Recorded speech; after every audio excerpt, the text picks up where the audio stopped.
और सबसे पहले सभी जाति और धर्मों में जन्मे संतों गुरुओं महान पुरुषों के चरणों में मेरा कोटि कोटि नमन। आज आपके गांव में डॉक्टर बाबा साहब अम्बेडकर जी की जन्म जयंती मनाने के लिए आप सब लोग यहाँ इकट्ठा हुए। आज बाबा साहब अम्बेडकर जी की जयंती पर मेरी बहनें, माताएं, प्यारे बच्चों, नौजवान साथियों, पिता तुल्य हमारे बुजुर्गों और साथ में चलकर आए हितेश भाई, भीम आर्मी के यहाँ प्रभारी है और राष्ट्रीय महासचिव भी है, पूरे देश में भीम आर्मी का और समाज का काम देखते हैं। आप तमाम साथियों को मेरा क्रांतिकारी जय भीम। आज के दिन सन 1891 में डॉक्टर बाबा साहब अम्बेडकर का जन्म हुआ और इनके जन्म के साथ साथ इस देश में जो 6000 साल से हमारे समाज को मानसिक, आर्थिक, राजनीतिक और सामाजिक गुलाम बनाकर रखा गया, जो हमारे समाज को अछूत, शूद्र और सभी हक अधिकारों से वंचित रखा गया, हमारे समाज को मनुवादी और ब्राह्मणवादी लोगों ने अपनी जकड़ में जकड़ कर रखा।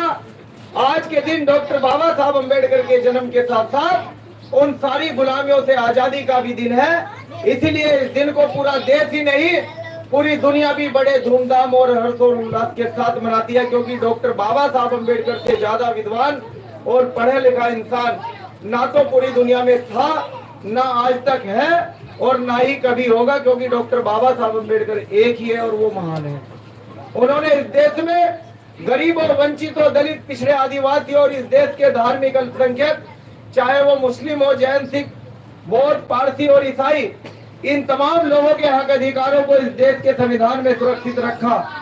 और इस देश में जो सरकारें आई, जो पूर्व की और आज की सरकारें हैं, जो इस देश में एक ही धर्म को स्थापित करना चाहती है, और ऐसे धर्म को, क्योंकि डॉक्टर बाबा साहब अम्बेडकर किसी धर्म, किसी जाति या किसी इंसान के खिलाफ नहीं थे।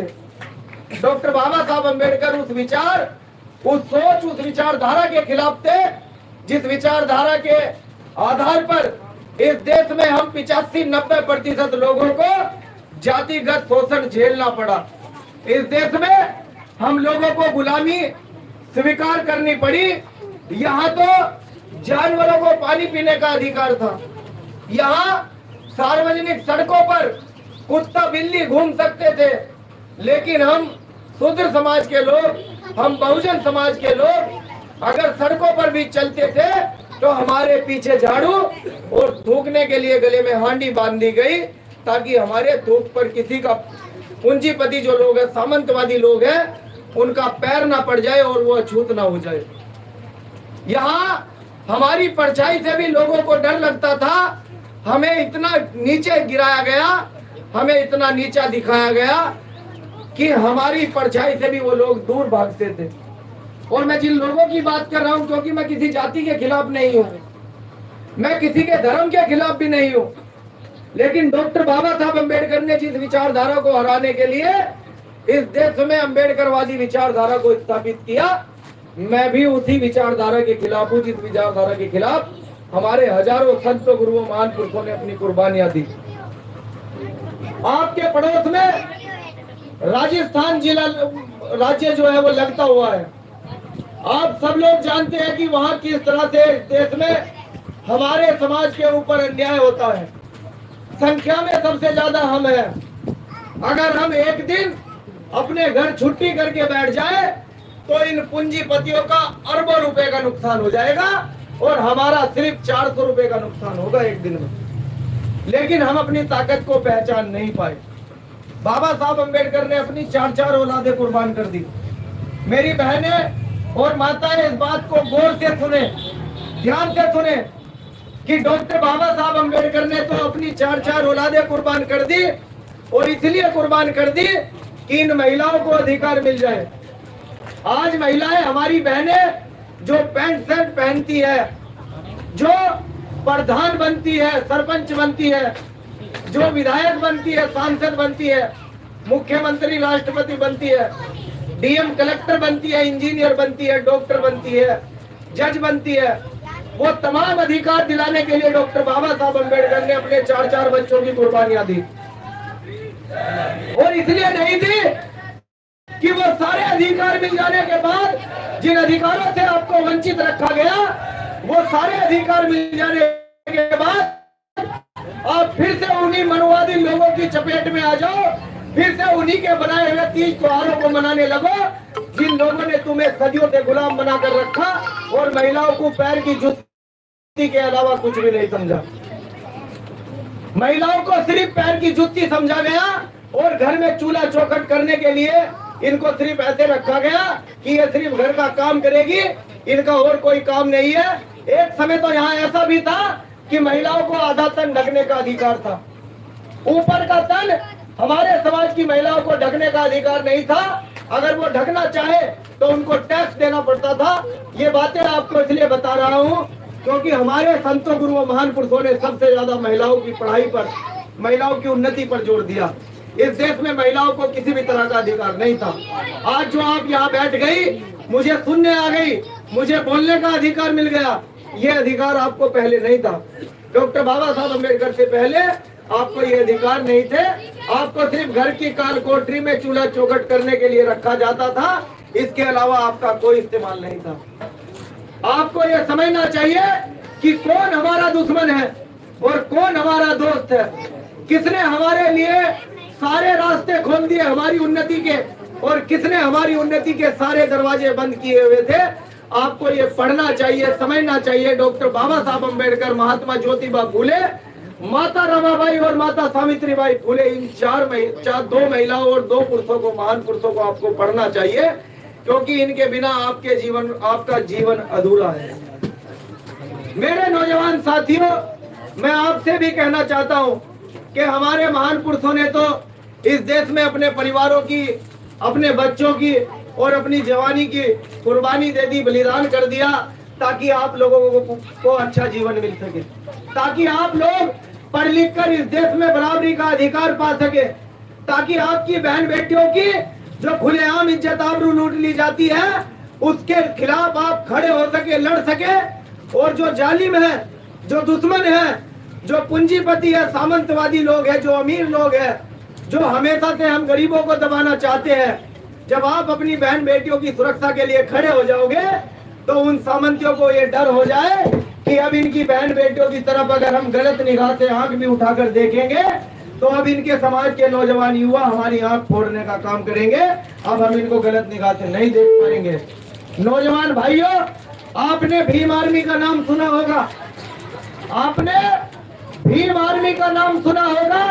जब सहारनपुर में, उत्तर प्रदेश में हमारे साथ शोषण हुआ, हमारी बहनों के साथ गलत किया गया, हमारे गुरुओं की, महान पुरुषों की तस्वीरों को तोड़ा गया, तो हमारे अंदर जो जुनून था, जो हमारे खून में उबाल था, जो हजारों साल की गुलामी हमारे पुरखों ने झेली, जो अपमान हमारी बहनों का और हमारे बड़ों का किया गया, उन सारे अपमानों का बदला हमने एक ही दिन में उन लोगों से ले लिया, उन सामंतियों से ले लिया।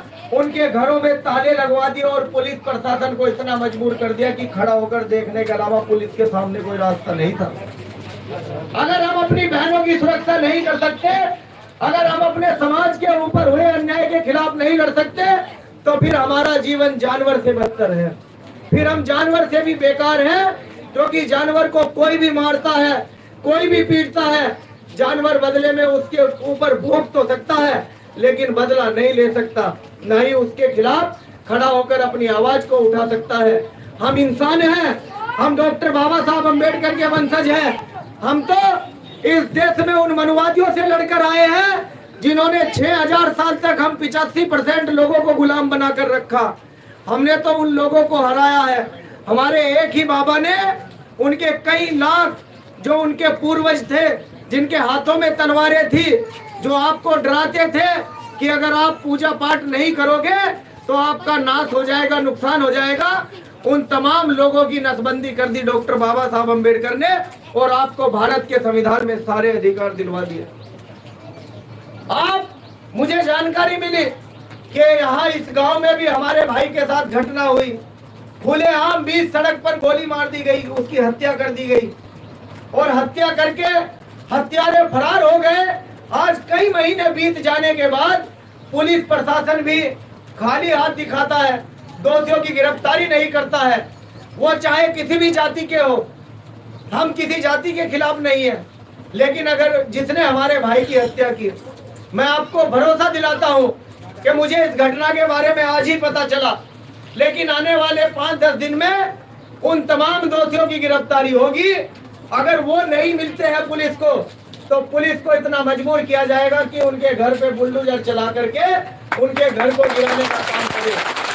अगर पुलिस उनके घरों को नहीं गिराएगी, उनके माँ बाप को, उनके रिश्तेदारों को गिरफ्तार करे, क्योंकि सारे रिश्तेदार, उनके माँ बाप, उनकी बिरादरी के जाति के लोग उनको बचाने के लिए समर्थन कर रहे हैं, उनको बचाने के लिए पूरा सहयोग कर रहे हैं। जब तक उनके घर के लोग गिरफ्तार नहीं होंगे, तब तक वे सरेंडर नहीं करेंगे, पुलिस की गिरफ्त से बाहर रहेंगे।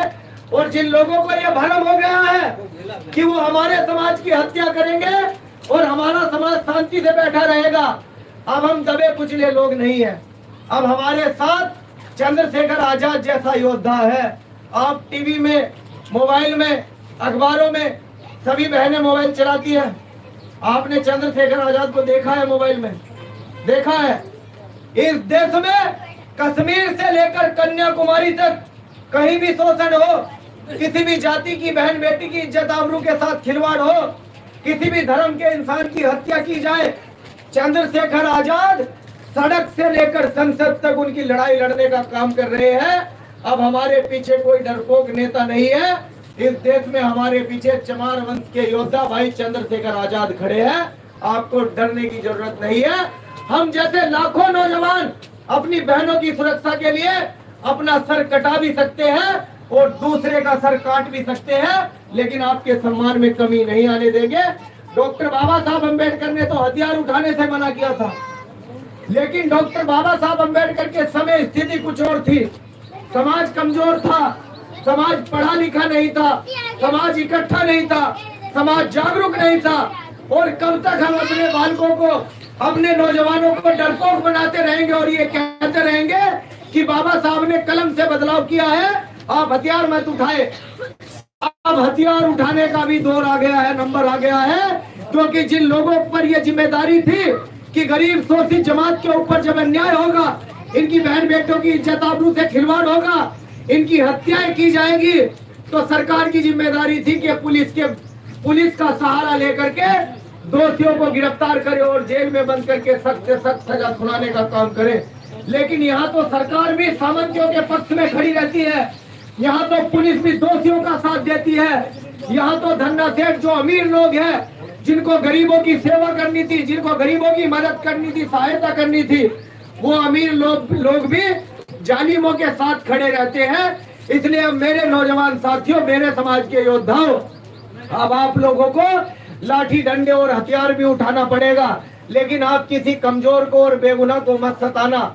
जो आपकी बहन बेटियों के साथ अन्याय करेगा, जो आपके समाज को नीचा दिखाने का और उसकी हत्या करने का काम करेगा, जो आपके महान पुरुषों को और समाज के बुजुर्गों को अपमानित करने का काम करेगा, उसके खिलाफ हथियार उठाने की जरूरत है। जब कलम की जरूरत होगी हम कलम भी उठाएंगे, और जब हथियार की जरूरत होगी हम हथियार भी उठाएंगे। मैं राजन गौतम, आपका छोटा भाई, उम्र में बहुत कम लग रहा हूँगा, लेकिन हमने दिल्ली को 8 घंटे के लिए बंद किया, और ये नरेंद्र मोदी की जो सरकार है 2018 में पूर्ण बहुमत की सरकार को झुकाने का काम किया, और अध्यादेश ला करके सरकार को ये कहना पड़ा कि SC/ST के ऊपर जो अत्याचार होता है उसके खिलाफ अनुसूचित जाति और जनजाति एक्ट लगाया जाता है। उस एक्ट में जो बदलाव किए गए थे, आपकी एकजुटता देखते हुए, आपकी ताकत को देखते हुए, सरकार को जो 56 इंच का सीना बताने वाले प्रधानमंत्री है, उनको 7 घंटे में झुकना पड़ा। ये पैसे वाले जमींदार किसान आंदोलन करते रहे और 14 महीने आंदोलन चला। इनके 700 लोगों की जान चली गई, 700 किसानों की जान चली गई, और संविधान में मिले हुए अधिकारों को बचाने के लिए भी लड़ना है। इस देश के संविधान की बदौलत हमारे शरीर पर अच्छे कपड़े आ गए। इस देश की संविधान की बदौलत इन बहन बेटियों को पढ़ने लिखने का मौका मिला। आज यहाँ सरपंच लिखा हुआ है मेरी बहन के नाम के सामने, आप पढ़ लीजिए। इनको अगर सरपंच बनने का मौका मिला, यहाँ महिलाओं को प्रधानमंत्री और मुख्यमंत्री राष्ट्रपति बनने का मौका मिला, तो वो सारी देन इस देश के संविधान की है और वो सपना डॉक्टर बाबा साहब अम्बेडकर ने पूरा किया। इसलिए बाबा साहब को पढ़ने की भी जरूरत है। और भीमा कोरेगांव में जहाँ 1 जनवरी 1818 में एक युद्ध लड़ा गया, कितने लोग जानते हैं उस युद्ध के बारे में? बहनें, मेरी बहनें बताओ, मेरी बहनें बताओ, मेरे नौजवान भाइयों, आपको 2-4 लोगों को पता होगा, मेरी बहनें बताओ, क्या आप लोग जानते हो कि 1 जनवरी सन 1818 को महाराष्ट्र के पुणे जिले में एक जगह है भीमा कोरेगांव, भीमा नदी के किनारे एक युद्ध लड़ा गया, जिसमें हमारे समाज के 500 वीर योद्धाओं ने 28,000 ब्राह्मणों की जो पेशवा सेना थी, जिन ब्राह्मणों ने, जिन पेशवाओं ने हमारे गले में हांडी बांधी और पीछे झाड़ू बांध दी, ताकि हम अगर थूके तो धरती पे ना थूके, उस मटकी में थूके, हांडी में थूके, और हमारे कदमों के निशान जहां से हम गुजरे वो झाड़ू की वजह से सारे निशान मिटते चले जाए। उस हांडी और उस झाड़ू को खोलने के लिए 1 जनवरी 1818 को हमारे समाज के 500 योद्धाओं ने 28,000 से युद्ध लड़ा। और जो नरेंद्र मोदी जी ये कहते हैं कि हमारा सीना 56 इंच का है, वो लुटेरे, वो झूठे लोग हैं। हमारे 500 योद्धाओं ने 28,000 के साथ युद्ध लड़ा, और आप गुणा कर लेना, एक योद्धा के हिस्से में 56 गद्दार आए और एक एक ने 56 को मार गिराया और अपने गली की हांडी और पीछे की झाड़ू खुलाने का काम किया। वो महाराष्ट्र में हमारी लड़ाई गई। अगर हमें कलम उठाने की जरूरत पड़ी तो हम बाबा साहब बन जाते हैं, और अगर तलवार उठाने की जरूरत पड़ी तो हम महार बन जाते हैं। 800 महार योद्धाओं ने 28,000 को मार गिराया था। तो मेरे नौजवान साथियों, आपकी रगों में पानी नहीं दौड़ रहा है। आप कोई गोबर घास या मिट्टी नहीं खाते हो। जो खाना वो खा रहे हैं, जो दूध घी वो खा रहे हैं, वही दूध घी और खाना आप भी खा रहे हैं। आपके अंदर भी लाल खून है और उनके अंदर भी लाल खून है। हालांकि वो लोग तो एसी में रहते हैं, वो लोग बड़ी बड़ी कारों में चलते हैं। हम लोग तो धूप और मिट्टी में भरी गर्मी में फावला चला करके, हथौड़ा चला करके, मजदूरी करके, ईंटें ढो करके, जानवरों के लिए घास काट के हम लोग तो अपने परिवार को पाल रहे हैं। तो हमारे खून में तो उनसे 50 गुना ज्यादा उबाल होना चाहिए। अब आपको ये याद रखना चाहिए कि आपका लहू ठंडा नहीं है, क्योंकि अप्रैल, मई और जून में गर्मी ज्यादा होती है। और आप पढ़ लेना, पिछले 10 साल का इतिहास पढ़ लो। 10 साल पहले भीम आर्मी को बनाया गया 21 जुलाई 2015 में। अप्रैल, मई और जून के महीने में हम बहुजन समाज के लोगों का खून बहुत गर्म, खून बहुत खोलता है। वो जो पूंजीपति लोग, जो पैसे वाले लोग, जो ताकतवर लोग खुद को दबंग बताते हैं, वो अगर हमारे समाज के साथ शोषण करते हैं तो उनका बदला हम अप्रैल, मई और जून के महीने में हर साल लेते हैं। आप पढ़ लेना, इंटरनेट पे, गूगल पे कर लेना। हम उनको घर में बंद कर देते हैं, वो अपना घर छोड़ने पर मजबूर हो जाते हैं।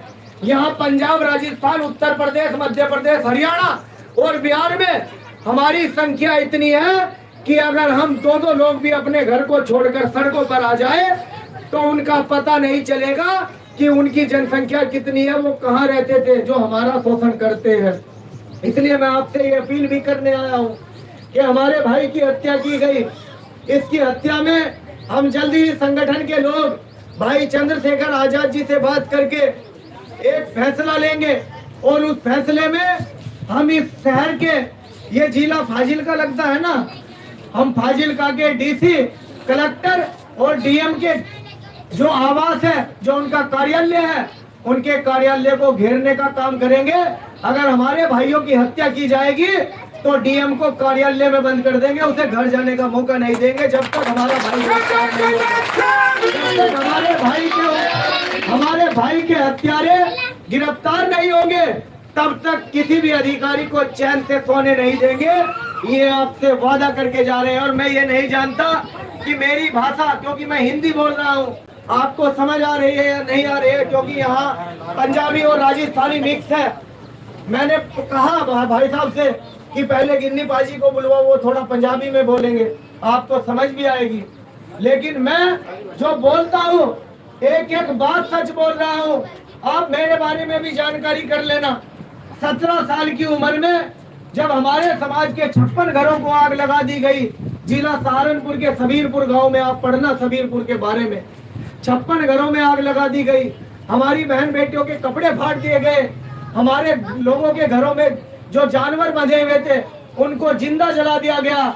हमारे लोगों को घरों को तोड़कर तहस नहस कर दिया गया और हमारे एक भाई की हत्या कर दी गई।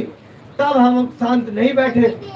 तब हम गांव-गांव घूम करके मात्र 8 घंटे में, हम हिंसा का समर्थन नहीं करते, लेकिन 8 घंटे में जिन लोगों ने हमारे भाई की हत्या की उनके 2 लोगों को मार गिराया और उनकी 13,000 की कायर फौज को भगाने का काम किया।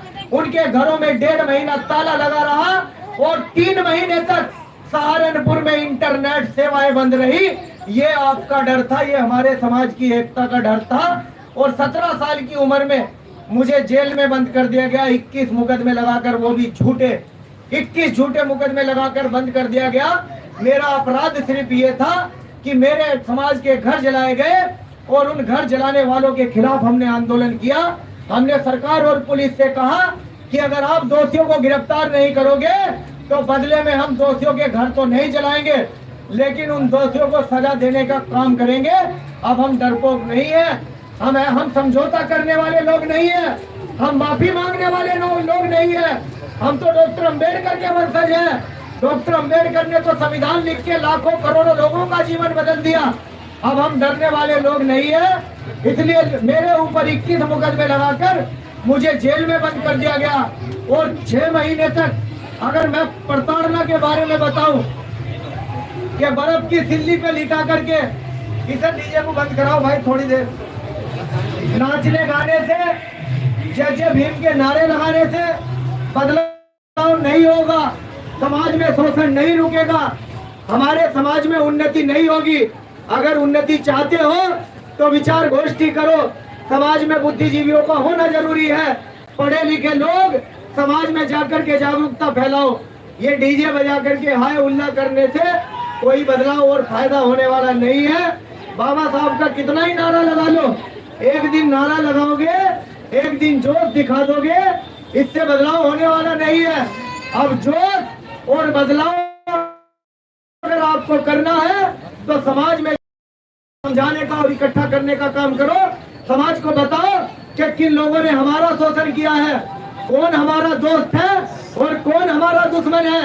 मैं आपको बता रहा था कि बर्फ की सिल्ली पे उल्टा लेटाकर, करंट लगाकर मुझको बहुत बुरी तरह मारा गया, लेकिन मेरे हौसले नहीं टूटे। मैं 8 महीने जेल में बंद रहा और जेल से छूटने के बाद मैंने सबसे पहली घोषणा ये की कि अब मेरा पूरा जीवन अपने बहुजन समाज की गुलामी को काटने के लिए है। अब मेरे समाज के ऊपर जो शोषण होता है, क्योंकि मेरे ऊपर तो 21 मुकदमे लग गए, अब मेरे समाज के लोग मेरे साथ जुड़ करके चले और सारे मुकदमों की जिम्मेदारी मैं अपने ऊपर लेता हूँ। अपने समाज के ऊपर आंच नहीं आने दूंगा। लेकिन जो जालिम है, जो शोषण करता है, जो हत्याएं करते हैं, जो हमारे समाज को नीचा दिखाते हैं, जो बहन बेटियों की इज्जत आबरू से खिलवाड़ करते हैं, अब उनको इस देश में चैन से सोने नहीं देंगे। और आप देख लेना कि जो लोग शोषण करते हैं, अगर उनके गांव में भीम आर्मी से जुड़े हुए 2 साथी भी है तो वो शोषण करने से पहले 1000 बार सोचते हैं।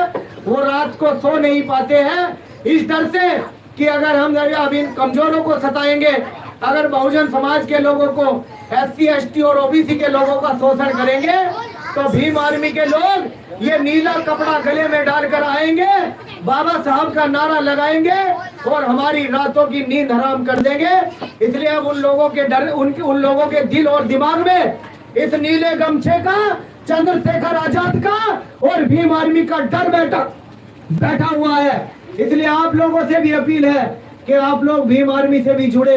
आप अपनी बहन बेटियों की सुरक्षा के लिए भीम आर्मी को मजबूत करें, ताकि शोषण करने वाले को ये डर हो जाए कि अगर इनके साथ गलत करोगे, आज यहाँ इस गांव में गलत कर देंगे तो हरियाणा और पंजाब के लोग, राजस्थान और उत्तर प्रदेश के लोग अपने अपने DM कार्यालय में DM का घेराव कर देंगे। और जब सारे देश में DM कार्यालय बंद हो जाएंगे तो सबसे पहले प्रधानमंत्री को ये देखना पड़ेगा कि भाई आखिर इतना बड़ा हंगामा क्यों हो गया, और फिर आपके गांव में हुई घटना पर संज्ञान लेकर दोषियों को तुरंत गिरफ्तार करके उनको जेल भेजा जाएगा और उनको सजा सुनाई जाएगी। इसलिए आपको अपनी एकता भी बनानी है। साथियों, मैं फिर से कह रहा हूं कि आप किसी भी जाति, किसी धर्म, किसी जाति से जुड़े हुए महापुरुष, किसी जाति से और धर्म से जुड़े हुए पीर पैगंबर, देवी देवता को टारगेट मत करें, उनको गाली गलौज ना दे, उनको बुरा भला ना कहे। आप संविधान को मानने वाले लोग हैं, आप सबका सम्मान करें। आप बाबा साहब अम्बेडकर को मानते हैं, इसलिए बाबा साहब अम्बेडकर ने तो संविधान में कहा है कि सबको अपनी जाति और धर्म पे गर्व करने का अधिकार है, सबको अपने धर्म से जुड़े हुए महापुरुषों को मानने का अधिकार है, पीर पैगंबर देवी देवताओं को मानने का अधिकार है। लेकिन जिन लोगों ने हमारा नुकसान किया, जिन देवी देवताओं और पीर पैगंबरों ने हमें आज तक कुछ नहीं दिया, हम उनको अब कतई नहीं मानेंगे और बाबा साहब अम्बेडकर के रास्ते पर चलकर अपने संतों, अपने गुरुओं और अपने महान पुरुषों के रुके हुए कारवां को बढ़ाने का काम करेंगे। मैं आपसे ये पूछना चाहता हूँ कि कितने नौजवान साथियों को ये लगता है कि जितनी बात मैंने बताई वो सही है, हाथ उठाकर बताओ।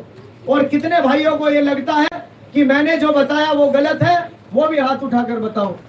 अगर मैंने सही बताया तो आप लोग आज से ही ये प्रण ले लें कि आपके जिला फाजिल्का में, आपके गंगानगर में, आपके हनुमानगढ़ में अगर दलित समाज के ऊपर कोई अन्याय होता है तो आपको भी इकट्ठा होकर अपने डीएम या एसडीएम कार्यालय पर जाकर एक ज्ञापन देना चाहिए कि हमारे समाज के साथ राजस्थान में या पंजाब के उस जिले में ये हुआ है। अगर उनकी गिरफ्तारी नहीं होती है तो कल हम डीएम साहब आपके कार्यालय का घेराव करेंगे और इस कार्यालय को बंद करने का काम करेंगे। मेरा आपसे एक और निवेदन है, सभी जाति और धर्मों में अच्छे लोग भी हैं और बुरे लोग भी हैं। जो हमारे समाज को गाली गलौज करेंगे, जो हमारे साथ अन्याय और शोषण करेंगे, आपको सिर्फ उनके खिलाफ रहना है, उनके खिलाफ लड़ना है। जो उनका समर्थन करेंगे आपको उनके भी खिलाफ लड़ना है। लेकिन अन्याय अगर आप हो जाता है तो आप अन्याय के खिलाफ खड़े होकर किसी एक जाति या धर्म को टारगेट नहीं करोगे, क्योंकि वहां सभी तरह के लोग रहते हैं। आप और जातियों में जाओ और जातियों में भाईचारा पैदा करो और जातियों को ये समझाओ कि भाई हम तो समाज को एकता चाहते हैं, हम तो धर्म की एकता चाहते हैं, हम तो बाबा साहब अम्बेडकर के रास्ते पर चलते हैं और बाबा साहब ने तो संविधान में सबको बराबर का अधिकार दिया। अगर आपकी जाति के लोग हमारे लोगों को मारेंगे, हमारी बहन बेटियों के साथ गलत करेंगे, तो अब आपकी जाति के वो गलत करने वाले लोग बचेंगे नहीं। अगर आप उनका साथ दोगे तो हमारी और कानून की नज़र में आप भी गलत हो, क्योंकि आप कानून को मानने वाले लोग हो। आप अन्याय के खिलाफ हमारे साथ खड़े हो जाओ, आप दूसरे लोगों को ये समझाने का प्रयास करो। और मैं अपनी बहन को ये भरोसा दिलाता हूँ, शंकर लाल था सरपंच जी का नाम, उनकी जो पत्नी, उनकी माँ, उनके पिताजी, उनके भाई और उनके ताया चाचा जो भी यहाँ हैं, कि पूरी भीम आर्मी हम सब लोग आपके साथ हैं। आप किसी से भी मत डरना,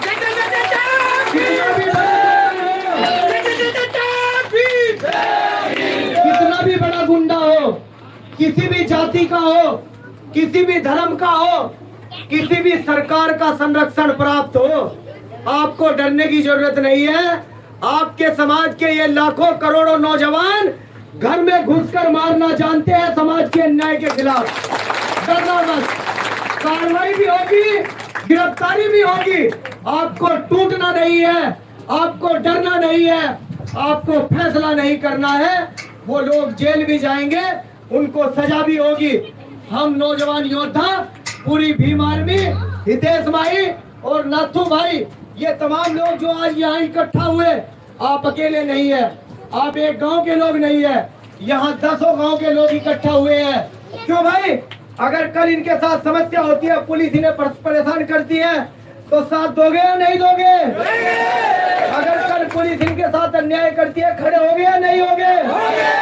तो पूरा समाज आपके साथ है। और सिर्फ पंजाब का ही नहीं, राजस्थान से लेकर उत्तर प्रदेश तक और कश्मीर से लेकर कन्याकुमारी तक पूरे देश के बहुजन समाज के लोग आपके साथ हैं, आपको डरने की जरूरत नहीं है।